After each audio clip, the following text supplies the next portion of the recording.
ہماری مشقتوں کو اٹھا لیا. سو خوشخبری کا پیغام اس بات کے اندر یہ ہے کہ یہ دنیا گناہ سے بھری ہوئی ہے, دنیا دکھ سے بھری ہوئی ہے, دنیا کے اندر کوئی ایسی جگہ نہیں ہے, کوئی ایسا مقام نہیں ہے جہاں پر جا کر آپ سکون کا سانس لے سکیں. دکھ, مصیبت, ٹینشن ہر جگہ موجود ہے, لیکن اس کی شکل فرق ہے. آپ کسی کے دکھ دیکھ کر یہ کہہ سکتے ہیں کہ یار میرا دکھ اس سے زیادہ بڑا ہے, بے شک آپ کا بڑا ہے, لیکن جس جگہ پہ ہر بندہ اپنی زندگی میں کھڑا ہوا ہے اس کا دکھ اس کے لیے بہت بڑا, ٹھیک ہے. لیکن یسوع کے بارے میں ہم نے پڑھا کہ اس نے ہمارے غموں کو برداشت کیا.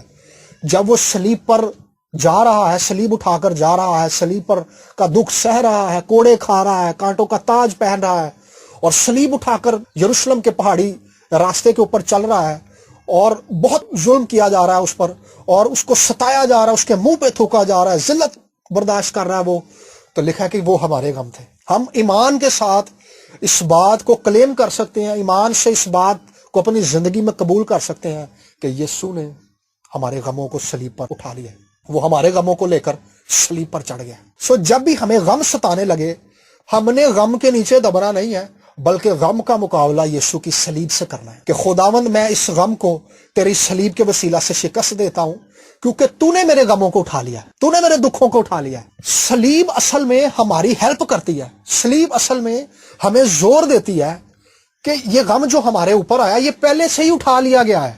صلیب ان غموں کا مقابلہ کرنے کی تاثیر ہمارے اندر ڈالتی ہے, صلیب ان غموں کے اوپر غلبہ پانے کی توفیق ہمیں دیتی ہے, صلیب ان غموں کو اپنے پاؤں تلے پامال کرنے کی توفیق ہمیں دیتی ہے, صلیب ہمیں فتح بخشتی ہے, کیونکہ ہمارے لیے ایک ایسا بندہ دکھ سہ رہا ہے, ایک ایسی شخصیت دکھ سہ رہا ہے جو کبھی ہارا نہیں ہے. ابلیس کو یہ لگتا تھا کہ یسوع صلیب پر چڑھ کے مر جائے گا, لیکن وہ یہ نہیں جانتا تھا کہ یہ صلیب پر چڑھ کے مجھے اور میری حکومت کو ہمیشہ کے لیے برباد کر دے گا. یسوع نے صلیب پہ چڑھ کے گناہ کو, ابلیس کی ساری حکومت کو, گناہ کے سارے اختیار کو, گناہ کے سارے زور کو ہمیشہ کے لیے ڈسٹروائے کر دیا. جب بھی یہ ہماری زندگی کے اوپر حملہ کرے, ہم نے صلیب کو یاد کرنا ہے اور صلیب کے پیغام کو لے کر اس پر حملہ کر دینا ہے, اپنے غموں پر حملہ کر دینا, اپنے اندر کے بوجھ کی کیفیت کو لینا ہے اور کہنا کہ خدا میں تیری صلیب کو اپلائی کرتا ہوں, کیونکہ تو نے صلیب پر میرے غموں کو برداشت کر لیا, کیونکہ تو نے میری مشقتوں کو صلیب پر اٹھا لیا. اس زمین پر دنیا جو ہے دکھوں سے بھری ہوئی ہے, دنیا کے اندر بہت دکھ ہے, اور ہر بندے کی دکھ کی کیفیت فرق ہے. اگر کوئی کنوارا ہے تو اس کے دکھ کی کیفیت فرق ہے, اگر کوئی شادی شدہ ہے تو اس کے دکھ کی کیفیت فرق ہے, اگر کوئی بزرگ ہے تو اس کے دکھ کی کیفیت فرق ہے, کوئی با اختیار ہے, پیسے والا ہے تو اس کے دکھ اور بوجھ کی کیفیت فرق ہے, اگر کوئی غریب ہے تو اس کے دکھ کی کیفیت فرق ہے. دکھ ہر بندے کے پاس ہے. کسی بندے نے اپنے ملازم سے پوچھا نا, اس نے کہا کہ بھئی تیری تنخواہ ہزاروں میں ہے تو تیرے بوجھ اور دکھ کی کیفیت بھی ہزاروں والی ہے. اس نے کہا میرے پاس کروڑوں ہے, میرے پاس دکھ اور بوجھ اور ٹینشن کی کیفیت بھی لاکھوں والی ہے, کروڑوں والی ہے. سو اس دنیا کا کوئی بھی بندہ دکھ سے آزاد نہیں ہے. دکھ کو ڈیل کرنے کے دو طریقے ہیں. میں رات کو سادھو سندر سنگھ کی کتاب پڑھ رہا تھا, دا گاسپل آف سادھو سندر سنگھ, اور میں اس بات سے حیران ہو گیا, اور میں دیکھ رہا تھا کہ یہ خدا کا کیسا فضل ہے. اس بندے مالدار آدمی ہے, جٹ ذمہ دار آدمی ہے, ذمہ داروں کا بیٹا ہے, روپے پیسے والا ہے. اس کے والدین نے اس کو گھر سے نکال دیا ہے کہ آج سے تیرا اس گھر کے اندر اور ہماری جائیداد کے اندر کوئی حصہ نہیں ہے, کیونکہ تو نے مسیح کو قبول کر لیا. وہ بندہ کہتا ہے کہ بھی سادھو نے جڑیں کھا کر, پتے کھا کر گزارا کیا. روٹی لوگ دے دیتے تھے کیونکہ لوگوں کو پتا تھا کہ بھئی یہ سادھو آدمی ہے تو یہ ہمیں دعا دے گا, اللہ لوگ کا جسے ہم عام زبان میں کہتے ہیں. تو لوگ اس کو کھانا دے دیتے تھے تو وہ کھا لیتا تھا, نہیں تو جنگلوں میں بیٹھ کر جڑیں کھا کے, پتے کھا کے وہ اپنا گزارا کر لیتا تھا. سر دھرنے کی جگہ نہیں ہے, جنگلوں میں سو گیا, درختوں کے نیچے سو گیا, پتھریلی زمین پہ سو گیا. اس نے اپنے آپ کو کس طرح سے, میں دیکھ رہا تھا کہ آزاد کر لیا. سوچ میں یہ رہا تھا, آج کے انسان نے خدا کی نعمتوں کو, خدا کی برکتوں کو صرف اسی چیز کو خدا کا فضل سمجھا ہے کہ ہمارے پاس اچھا کھانے کو ہو, ہمارے پاس اچھا پہننے کو ہو, ہمارے پاس اچھی خوراک ہو, ہمارے پاس اچھا گھر ہو, ہمارے پاس اچھی گاڑی ہو, ہمارے پاس سب کچھ اچھا ہو. اسی چیز کو ہی خدا کی برکت سمجھ لیا ہے. لیکن سادھو پر خدا کا ایک ایسا فضل ہو گیا تھا کہ اس نے ان دکھوں کو ہی خدا کا فضل سمجھ لیا تھا. اور وہ ایک جملہ یوز کرتا ہے کہ میں مسیح کے دکھوں میں شریک ہونا کا تجربہ کرنا چاہتا ہوں, مسیح کے دکھوں میں شریک ہونے کا تجربہ کرنا چاہتا ہوں. یسوع نے کہا تھا کہ ابن آدم کے تو سر دھرنے کی بھی جگہ نہیں ہے, لومڑیوں کے تو بھاٹ ہوتے ہیں لیکن ابن آدم کے سر دھرنے کی بھی جگہ نہیں ہے.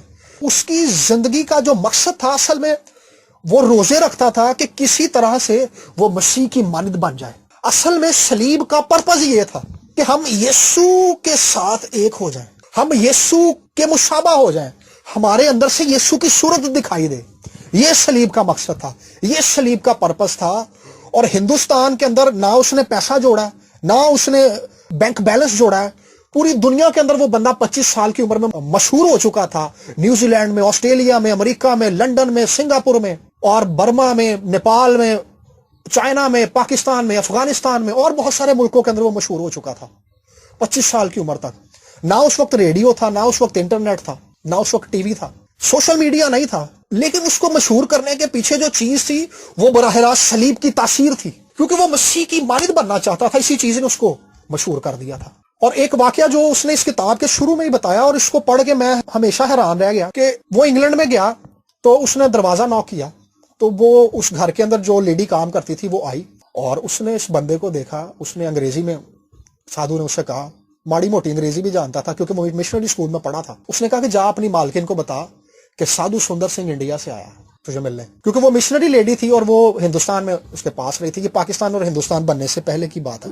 تو وہ اندر جا کے اپنی مالکن کو کہتی ہے کہ میڈم باہر ایک بندہ آیا, مجھے اس کا نام بھول گیا کیونکہ اس کا نام بڑا عجیب ہے, لیکن میں آپ کو یہ بتا سکتی ہوں کہ وہ یسوع جیسا ہے. اس کی شخصیت کے اندر, اس کی گفتگو کے اندر, اور اس کے کردار کے اندر سے لوگوں کو مسیح دکھائی دیتا تھا. اصل میں یہ کام ہے صلیب کا, جس کے لیے یسوع نے کفارہ دیا. مسیحی ہوتے ہوئے ہمارا سب سے پہلا ٹارگٹ یہ ہونا چاہیے کہ ہماری زندگی سے, ہمارے کردار سے, ہماری سوچوں سے مسیح دکھائی دے. آج کے اگر ہم لوگوں کو دیکھیں تو ہم نے خدا کے فضل کو مادی چیزوں کے ساتھ منسلک کر دیا. خدا یہ سب کچھ دینا چاہتا ہے, خدا پراسپیرٹی لے کر آنا چاہتا ہے, لیکن اس کے پیچھے خدا ہمیں اس خوف سے بھی آزاد کرنا چاہتا ہے.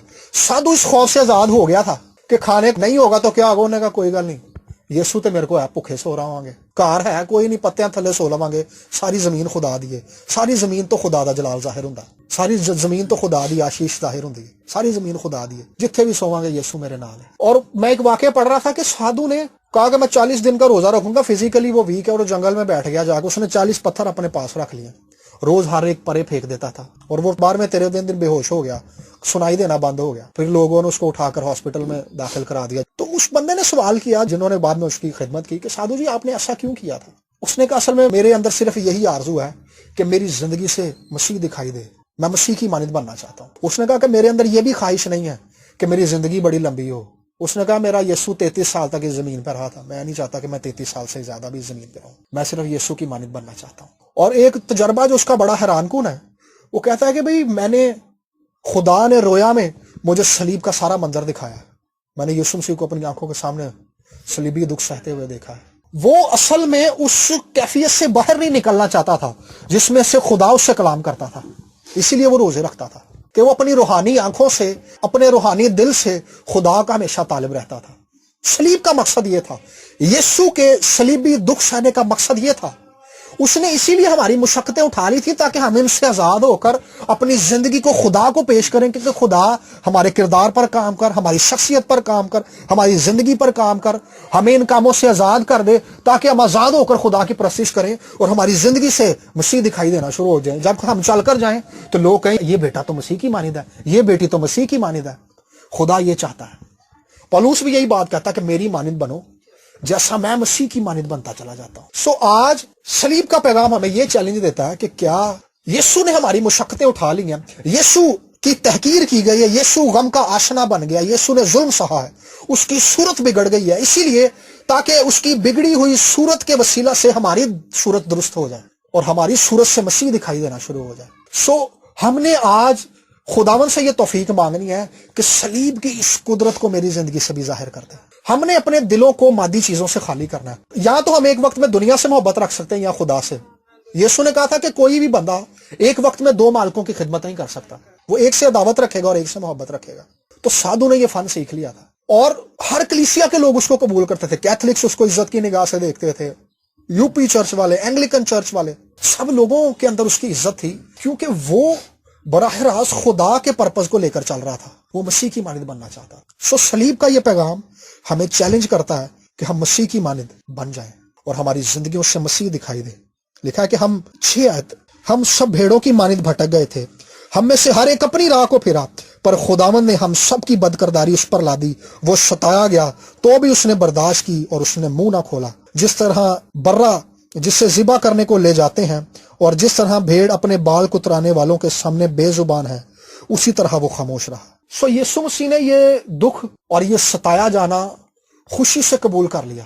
کیا ہم مسیح کی خاطر اس مقام پر ہیں، اس جگہ پر ہیں کہ ہم ستائے جانے کو قبول کر سکیں؟ اس نے تو ہماری تکلیفیں اٹھا لی ہیں، ہمارے دکھ اٹھا لیے ہیں، ہماری بیماریاں اٹھا لی ہیں، لیکن کیا آج ہم اس کے لیے تکلیف اور ظلم سہنے کے لیے تیار ہیں؟ اب دنیا کے اندر ایک بڑا اکنامیکل کرائسس آ رہا ہے۔ ورلڈ لیبر آرگنائزیشن نے اس دن میں پڑھ رہا تھا کہ انہوں نے بتایا کہ جب یہ کرونا کا پینڈیمک ختم ہو جائے گا تو پوری دنیا کے اندر 25 ملین لوگ جو ہے وہ بے روزگار ہو جائیں گے، اور یہ ایک بہت بڑی تعداد ہے اور ایک دکھ کی بات ہے۔ لیکن بات یہ ہے کہ کیا ہم ان آزمائشوں کے اندر، اس دکھ کے اندر مسیح کا دامن پکڑے رکھیں گے؟ ایک بزرگ تھا ابتدائی کلیسیا کا، پولیکارپ، اور ابتدائی کلیسیا کے بعد یوحنا کے بعد یوحنا رسول کا شاگرد پولیکارپ، اور اس وقت کے بادشاہ نے حکم جاری کر دیا کہ بھی پولیکارپ کو پکڑ لو کیونکہ وہ مسیح کا گواہ ہے، اگر وہ مر گیا تو مسیحیت ختم ہو جائے گی۔ وہ اس کو پکڑنے آئے ہیں، خیر کلیسیا نے اس کو پہلے سے بتا دیا کہ تجھے پکڑنے آ رہے ہیں، اس کو بھگا دیا، سیف کر دیا۔ چند مہینوں کے بعد خیر وہ پکڑا گیا۔ اس کو پکڑنے کے لیے جب اس کے گھر پہ آیا، اس نے کہا کہ جی میں تم لوگوں کے ساتھ چلا جاؤں گا، سپاہیوں کے ساتھ، مجھے دعا کرنے دو۔ 2-3 گھنٹے تک اس نے دعا کی، وہ خیر کھڑے رہے۔ اس کے بعد وہ اس کو پکڑ کر لے گئے، اور اس کے بعد روم کے اندر وہ شیروں کے آگے ڈال دیتے تھے۔ وہ ایک سٹیڈیم انہوں نے بنایا ہوتا تھا، سٹیڈیم میں لوگ جمع ہوتے تھے، لوگوں کو تماشا دکھایا جاتا تھا مسیحی کی موت کا۔ تو انہوں نے اس کو باندھ دیا، اس کو زندہ آگ میں جلانا تھا۔ اس نے کہا کہ بھئی تجھے ایک موقع اور دیتے ہیں، تو مسیح کا انکار کر دے، تجھے ہم چھڑا لیں گے، ورنہ یہ سارے لوگ جو ہے نا تیری موت کا تماشا دیکھیں گے۔ اس نے کہا میرے ہاتھ کھول دو، اگر میں آزادی کے ساتھ تمہارے پاس آ گیا ہوں نا اپنی مرضی سے، تو میں اپنی مرضی سے مسیح کے لیے جلنے کو بھی تیار ہوں۔ میں بھاگوں گا نہیں، میں کھڑے ہو کے خود جلوں گا، میں خود اس آگ میں داخل ہوں گا، اور میں مسیح کے لیے مر جاؤں گا، لیکن انکار نہیں کروں گا۔ سو ایمان کی ایک حالت یہ بھی ہے، ایمان کی ایک حالت یہ ہے کہ ہم چیزوں کو کھینچتے ہیں جن کو ابلیس ہم سے دور لے جانا چاہتا ہے۔ ایمان کی ایک حالت یہ ہے کہ ہم خدا کی مرضی کو قبول کرتے ہیں۔ ایکچولی دونوں ہی سمتوں کے اندر خدا کی مرضی ہوتی ہے۔ ایک طرح سے خدا ہمیں جنگ کرنی سکھا رہا ہوتا ہے اپنی چیزوں کو کلیم کرنے کے لیے، اس کے لیے ہم جنگ لڑتے ہیں اور ایمان سے چیزوں کو لیتے ہیں۔ ایک طرف خدا چاہتا ہے کہ ہم ایمان کی کشتی کو لڑیں، اور لکھا ہے کہ انہوں نے وعدہ کی ہوئی چیزیں نہ پائیں اور وہ ایمان ہی میں مر گئے۔ تو ایمان کی ایک حالت یہ بھی ہے کہ ہم ایمان رکھیں، ہمیں چیزیں ملتی ہیں یا نہیں ملتی، لیکن ہم خدا کے ساتھ کھڑے رہیں۔ ہم اس بات پہ ایمان رکھیں کہ جو کچھ یسوع نے صلیب پر ہمارے لیے کر دیا ہے وہی سب کچھ ہے۔ سو آج میں اس پیغام کا اینڈ جو ہے اسی بات کی طرف کروں گا کہ صلیب کے کفارے کا مطلب یہ تھا کہ ہماری زندگیوں سے مسیح کا کردار دکھائی دے، پہلی چیز۔ اور دوسری چیز یہ تھی کہ کیا ہم صلیب پر ہوئے کام کی قدر کرتے ہیں۔ قدر اس کی یہ ہے کہ ہم ہر طرح کے حالات کے اندر مسیح کے ساتھ جڑے رہیں، خواہ تنگ دستی ہو، خواہ بھوک ہو، خواہ ننگا پن ہو، خواہ ہمیں اچھی چیزیں ملیں یا نہ ملیں، لیکن ہم مسیح کے ساتھ جڑے رہیں، کیونکہ اس نے ہماری مشقتیں اٹھا لی ہیں، اس نے ہماری بدکرداری اٹھا لی ہے۔ تو اب ہم پر یہ فرض ہے کہ ہم ہر طرح کے حالات میں اس کے ساتھ کھڑے رہیں۔ خداوند اس کلام کے وسیلہ سے ہم سب کو بڑی برکت دے، اور میں گزارش کروں گا کہ ہم تھوڑی دیر کے لیے آنکھوں کو بند کریں گے اور خدا سے توفیق مانگیں گے کہ ہماری زندگی سے مسیح کو جلال ملے۔